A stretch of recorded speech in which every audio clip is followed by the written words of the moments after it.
ഇല്ലാതായി പോകും. രാഷ്ട്രീയക്കാർ എന്തുകൊണ്ട് ഇതിനെക്കുറിച്ച് സംസാരിക്കുന്നില്ല? അവൻ്റെ സ്റ്റാറ്റസ് ഇല്ലാതായി പോകും.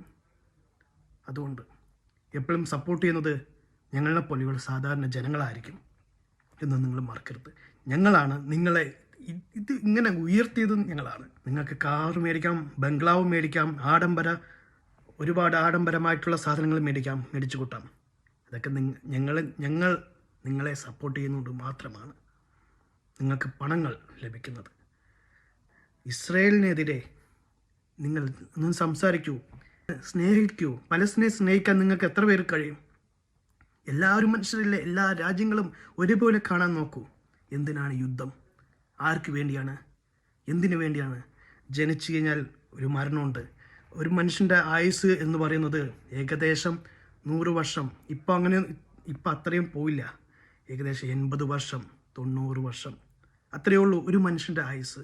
ദയവ് ചെയ്ത് ഇസ്രായേൽ എന്ന രാജ്യത്തോട് ഞാൻ പറയുകയാണ്, ദയവ് ചെയ്ത് പലസ്തീനെ നിങ്ങൾ വെറുതെ വിടൂ. Save Palestine, support Palestine. ആ കുഞ്ഞുങ്ങളുടെ മുഖം നോക്കിയിട്ടെങ്കിലും നിങ്ങൾക്കില്ലേ കുഞ്ഞുങ്ങൾ, നിങ്ങൾക്കില്ലേ മാതാപിതാക്കൾ? ചിന്തിക്കൂ. Save Palestine, love Palestine people. എൻ്റെ വാക്കുകളൊന്നും എത്രമാത്രം പബ്ലിക് ആയി പോകുമെന്നും എനിക്കറിയില്ല. എൻ്റെ വാക്കുകൾ എനിക്ക് അധികം സംസാരിക്കാനും അറിയില്ല. കുറേയായി ഞാനൊരു വീഡിയോ ചെയ്യണമെന്ന്. എൻ്റെ വീഡിയോ ഇട്ട് കഴിഞ്ഞാൽ ഇതൊന്നും എത്രമാത്രം ഈ വീഡിയോ വൈറലാകുമെന്നും എനിക്കറിയില്ല.